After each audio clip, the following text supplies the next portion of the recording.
El 17 de marzo de 1985, el agente de policía Gil Carrillo es enviado a atender un caso de homicidio en Rosemont, ciudad que forma parte del condado de Los Ángeles en California. Los oficiales se despliegan por la casa, encuentran la puerta de la cochera abierta y justo en la entrada hay una gorra negra de AC/DC tirada en el suelo. El agente Carrillo avanza y se encuentra con la víctima, Dale Okazaki, estudiante de 34 años de edad a quien le dispararon justo en la frente. Al poco tiempo aparece María Hernández, la compañera de cuarto de la víctima, quien rinde su testimonio a los policías acerca de cómo sobrevivió aquella noche. Resulta ser que mientras estacionaba su auto y la puerta eléctrica del garaje descendía, escuchó tras de sí un ruido que la hizo voltear. Ahí se topó con un hombre que la apuntaba con un arma de fuego. María se cubrió la cara con las manos y el agresor disparó, pero la bala rebotó con las llaves que llevaba entre los dedos. María cae al piso fingiendo estar muerta y el tirador la hace a un lado para entrar a la casa. Antes de darse la fuga, el asaltante se volvió a topar con María, a quien volvió a encañonar con el arma, pero por alguna razón decidió bajarla para luego desaparecer en la noche.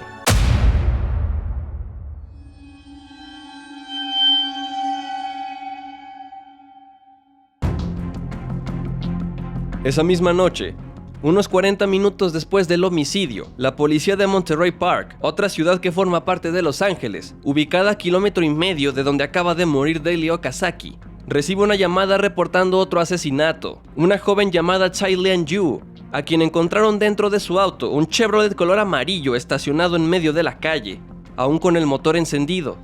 Falleció ahí esperando a que la ambulancia que ella misma solicitó por radio llegara para atenderla. Conducía cuando alguien la detuvo sin razón aparente, la obligó a salir de su auto y finalmente le disparó. Se analizan las balas de ambas escenas del crimen, son del calibre 22. Sin embargo, se necesita de más evidencia para conectar ambos homicidios, pues existían en circulación una gran cantidad de armas diferentes entre sí de aquel calibre. Así que la policía visita a la sobreviviente, María Hernández, para pedirle que le describa el sujeto a un dibujante. Medía aproximadamente 1.75 metros de alto, delgado, completamente vestido de negro.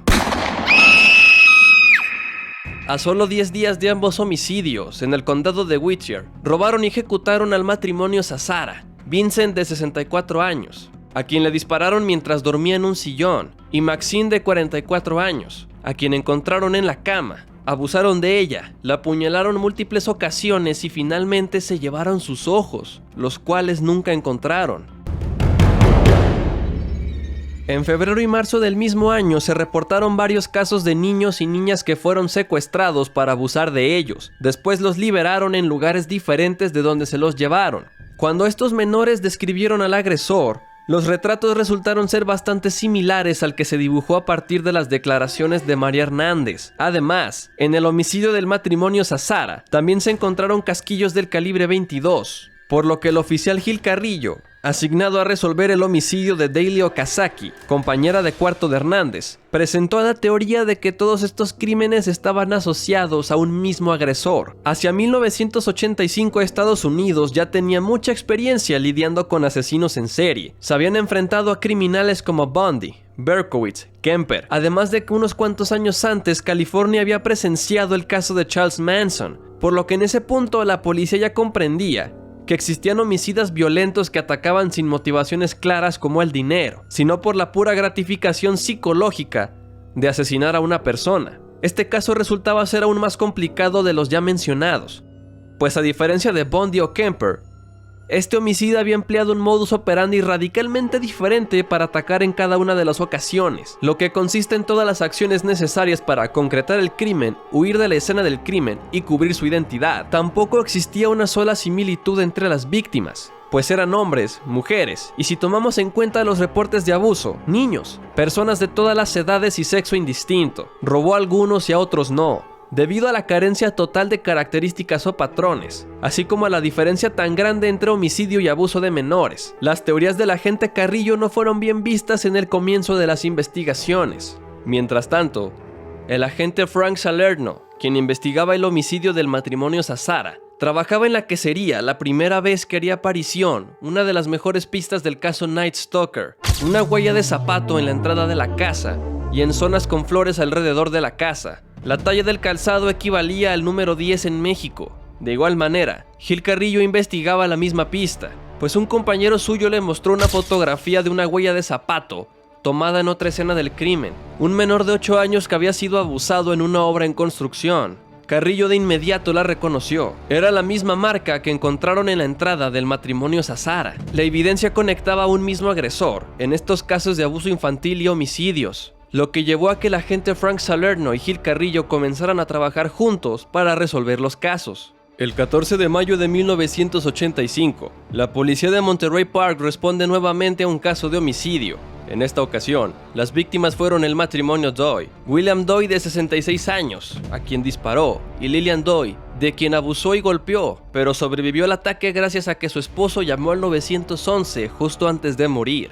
Entre mayo y julio de 1985, las policías de distintos condados de Los Ángeles atendieron alrededor de 10 nuevos casos de homicidios violentos. De entre los ataques de aquellas fechas hubo otra sobreviviente, una joven de 16 años que despertó con múltiples heridas y fracturas de cráneo. Había sido golpeada con una barreta hasta quedar inconsciente. Como en todos los demás crímenes que había atendido Gil Carrillo o Frank Salerno, no se encontraron huellas digitales. Parecía ser que el agresor había tomado sus precauciones y usaba guantes. Sin embargo, en esta ocasión dejó una pista, una huella de zapato del número 10, marcada con sangre en un edredón. Ya con 2 homicidios enlazados y un caso de abuso de menores, la policía no tuvo más opción que escuchar las conclusiones del agente Carrillo. Se estaban enfrentando a un asesino en serie. En las ejecuciones se utilizaron pistolas, cuchillos, cables para estrangular, estrangulación manual, objetos contundentes. A primeras luces, la elección de víctimas parecía totalmente al azar y no seguía ningún patrón que pudiera llevar a su captura. Sin embargo, esto no significa que no tuviera un modus operandi. Si prestamos atención a los crímenes, podemos observar que la mayoría habían sido víctimas de oportunidad, personas en situaciones que el agresor sabía que podría controlar con facilidad. Por ejemplo, atacar a ancianos o niños, quienes por su condición física difícilmente representaban un peligro. Atacar a las personas por la noche, pues muy seguramente las encontraría dormidas y no tendrían tiempo para reaccionar o defenderse. En las ocasiones donde atacó matrimonios, el asesino eliminó de inmediato al esposo a tiros, pues representaba para él la mayor amenaza, quien podría impedir que concretara el crimen o incluso someterlo. Después centraba su atención en la esposa, a quien sentía que sí podría dominar y ganarle en fuerza. Ahora pensemos en los 2 primeros crímenes cometidos, las jóvenes que fueron asesinadas con una pistola calibre 22. Considero la posibilidad de que haya optado por atacar de esa manera para tener la seguridad de que concretaría el crimen. Dispararles garantizaba que morirían, a diferencia de arriesgarse buscando someterlas con fuerza. Si bien las acciones para concretar sus crímenes habían cambiado bastante, la esencia detrás de los homicidios había sido siempre la misma: atacar bajo el contexto menos riesgoso y buscar víctimas de oportunidad. Esto podría indicar que el agresor no se sentía físicamente capaz de controlar a las víctimas, a diferencia de otros asesinos en serie como Ted Bundy, o que simplemente lo único que le interesaba era asesinar sin buscar un tipo de víctima en específico, por lo que el modus operandi cambiaba en cada crimen según las circunstancias. Y esta es principalmente la razón por la cual sería tan complicado capturar a este homicida, pues al no seguir ningún patrón de ataques, ya fuera en cuanto a las víctimas o los lugares, la mejor opción que tenían para atraparlo era esperar a que les dejara pistas para analizar en un nivel criminalístico: casquillos de bala, huellas digitales, cabellos. Por lo que hasta el momento lo mejor que podrían hacer era tratar de rastrear aquella suela de zapato. Distintos oficiales de policía comenzaron a visitar zapaterías por todo California, buscando el patrón de la suela. Correspondía a un zapato de la marca Avia, una marca de zapatos en aquel entonces poco conocida, pues tenía unos 6 años en el mercado. Se entrevistaron con el fundador de la marca, quien les brindó varios modelos de suelas a la policía, así como registros de ventas de todo Estados Unidos. Con toda esta información, lograron no solo determinar el modelo de la suela encontrada en las escenas del crimen, encontraron también cuántos pares de ese modelo ingresaron al país desde Taiwán, 1356, lo cual se filtró con la talla número 11.5 del agresor y los testimonios de los sobrevivientes, quienes mencionaron que su calzado era negro, lo que redujo esos 1356 pares a solo 6, de los cuales solo uno ingresó a California. La policía había rastreado con éxito el par de zapatos que portaba este asesino en serie. Con toda esta evidencia conectada, si lograban dar con un sospechoso y este vestía los zapatos Avia color negro, se podía presentar de manera indiscutible como prueba en un juicio. Sin embargo, no había métodos para rastrear a la persona que compró los zapatos. Así que la policía comenzó a hacer revisión de alrededor de 30 casos de homicidios no resueltos en California, esperando encontrar alguna otra conexión, y lo lograron.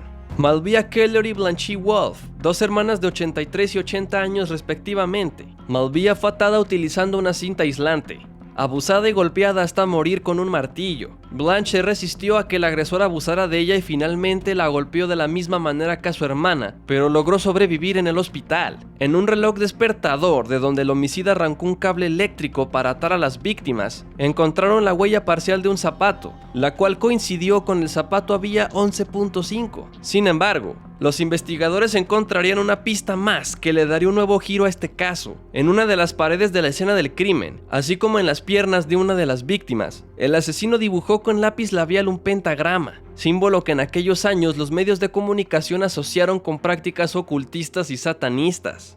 El agente Frank Salermo decide enfocar la investigación en este nuevo móvil e investigar crímenes asociados a prácticas satánicas y ocultistas. Es así que descubre un intento de secuestro en el barrio de Eagle Rock. Un agresor que intentó llevarse a una joven, pero ella logró escapar. El sujeto sube a su auto y se aleja, pero es detenido más adelante por cometer una infracción de tránsito. Le piden que salga del vehículo y lo registran. No lleva licencia de conducir.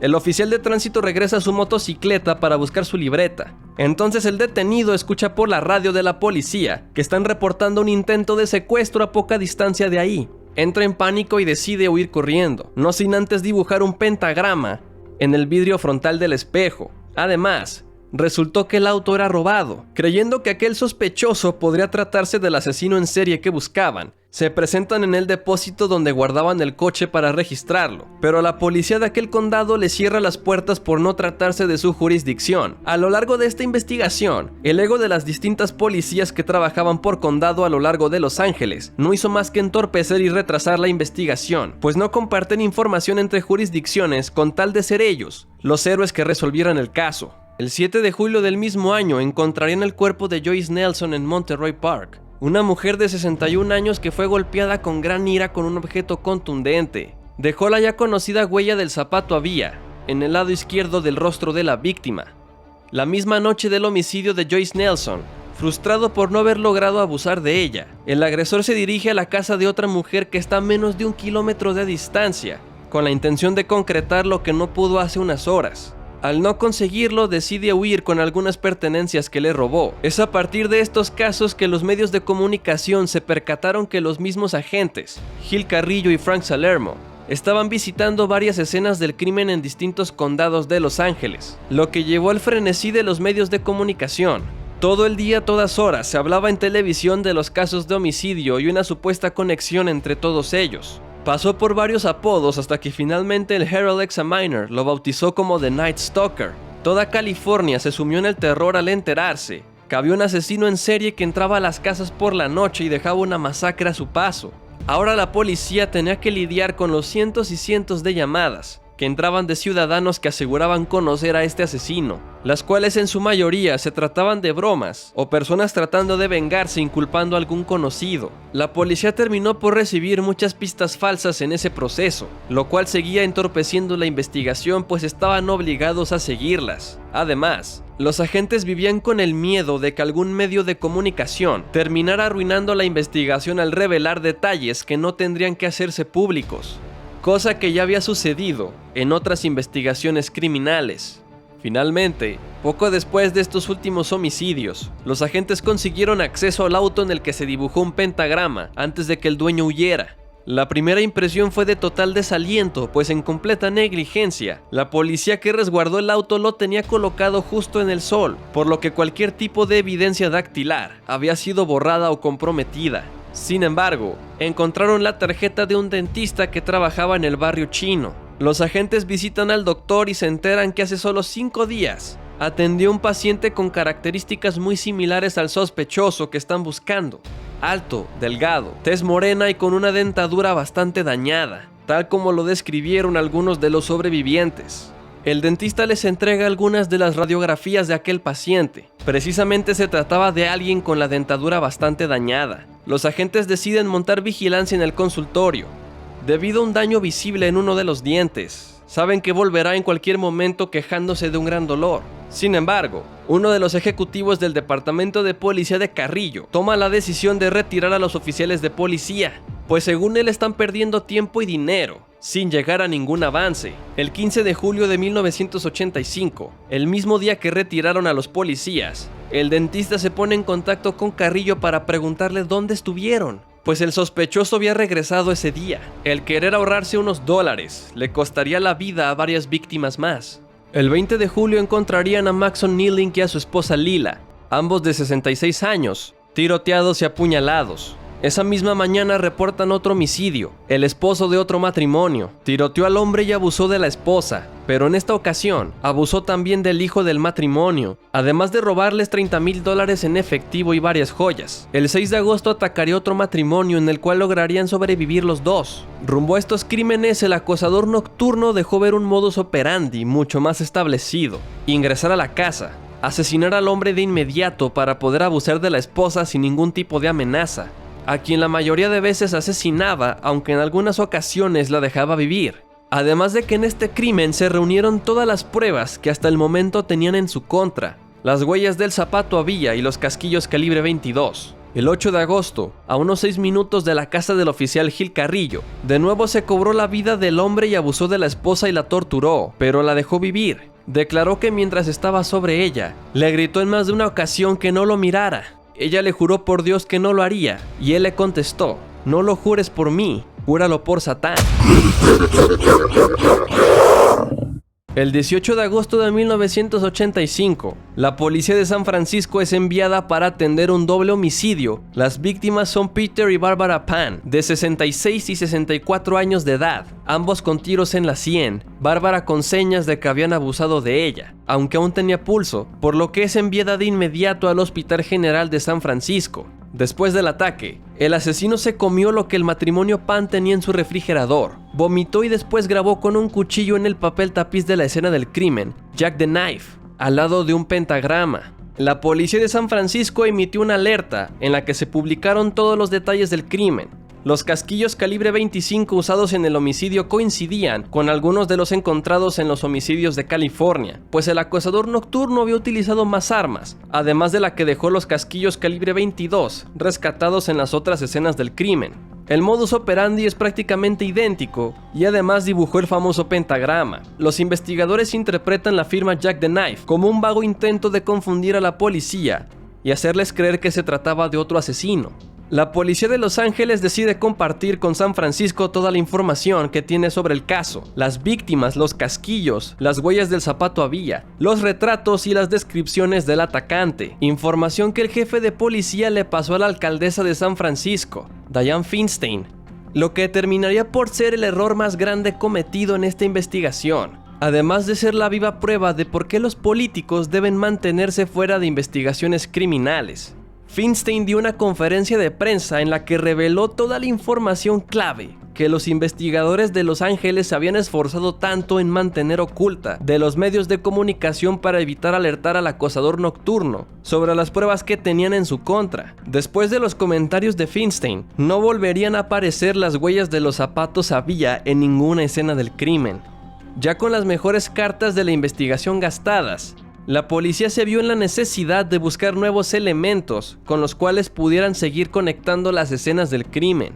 Y tras un nuevo ataque el 24 de agosto, llegaría una de las últimas pistas que pondrían fin a este caso: un chico de entonces 13 años llamado James Romero, quien vivía cerca de la última pareja de víctimas atacada. Logró ver un auto merodeando por la zona poco antes de los homicidios. Memorizó parte de la placa y le describió el tipo de auto a la policía: un Toyota color naranja. A los pocos días, la policía recibe la llamada de un hombre que piensa que ese auto Toyota se parece mucho al de un amigo suyo, el cual le robaron hace algunos días. El fragmento de matrícula que dio el chico coincidió con el de la placa completa. La policía localizó el auto en un estacionamiento del centro de Los Ángeles y montaron un perímetro alrededor de él a la espera de que el acosador nocturno volviera por él, pero nunca se presentó. Sin embargo, el equipo forense logró rescatar una huella digital justo en el retrovisor, la cual dejó al mover el espejo para ajustarlo. Los cazadores se aproximaban cada vez más al Night Stalker, Sin embargo, aún necesitaban de huellas de algún sospechoso con las cuales comparar las que obtuvieron del espejo. Afortunadamente, una mujer se pone en contacto con la policía para informarle que su padre se había vuelto amigo de un tal Rick, de quien sospechaban era el acosador nocturno. Envían agentes para entrevistarse con aquel hombre, quien les dice que Rick le confesó haber asesinado a una pareja asiática, precisamente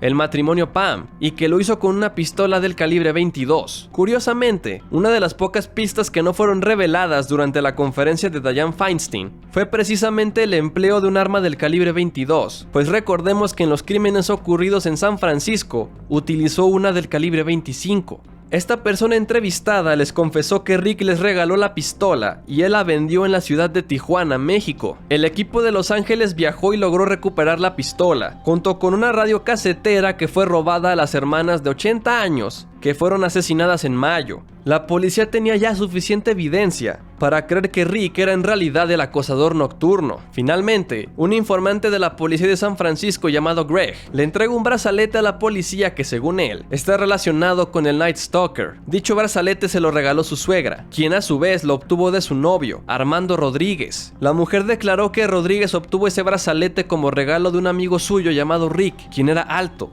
delgado, usaba siempre una gorra de AC/DC y tenía una dentadura visiblemente dañada. Tras un interrogatorio con Armando Rodríguez, les confiesa que el verdadero nombre de este individuo es Richard Ramírez. El 30 de agosto de 1985, la policía de San Francisco le reporta a la policía de Los Ángeles sobre su hallazgo, quienes rápidamente comparan la huella dactilar obtenida del retrovisor del Toyota naranja con todos los Richard Ramírez que tenían en su base de datos. Coincidió con uno de ellos, Ricardo Leiva Muñoz Ramírez, quien ya contaba con historial delictivo por robo. Llevaron la foto que aparece en su ficha policial y la distribuyeron por toda la ciudad y a todos los medios de comunicación. El rostro de Ramírez apareció en la primera plana y en horario estelar de todo Estados Unidos. El 31 de agosto de 1985, alrededor de las 8:15 de la mañana, Ramírez regresaba a Los Ángeles de visitar a un hermano suyo en Arizona y baja de su camión en la estación Greyhound. Camina a una licorería y ve su foto en la primera plana de todos los periódicos. Entra en pánico y sube apresurado a un autobús, del cual se baja al poco tiempo, pues se percata que muchos de los pasajeros ya lo han reconocido. La policía recibe la alerta e inicia una persecución en la que también están participando muchos de los civiles que lo reconocieron. Entra a un vecindario hispano, en donde intenta sin éxito robar 3 autos. Los dueños someten a Ramírez. Se junta una gran cantidad de personas que lo identificaron como el acosador nocturno y comienzan a lincharlo. Ramírez se alegró de que llegara la policía, pues ellos detuvieron a la turba que le había causado golpes y heridas por todo el cuerpo. Tras un juicio rodeado con una cobertura mediática igual o más grande a la que tuvo Charles Manson en su momento, o a la que años más tarde tendría O.J. Simpson, lleno de momentos que pasarían a la historia de la infamia, como su discurso final, en el que aseguró estar más allá del bien o el mal, o cuando gritó Hail Satan para dejar ver un pentagrama que había dibujado en su mano, la fiscalía logró comprobar que Richard Ramírez era el autor de 14 asesinatos, 5 intentos de asesinato, 9 violaciones, 2 secuestros, 14 allanamientos de morada, entre varios otros crímenes. El 3 de octubre de 1989, Ramírez fue condenado a pena de muerte, y el 7 de noviembre de 1989 se determinó que moriría en la cámara de gas.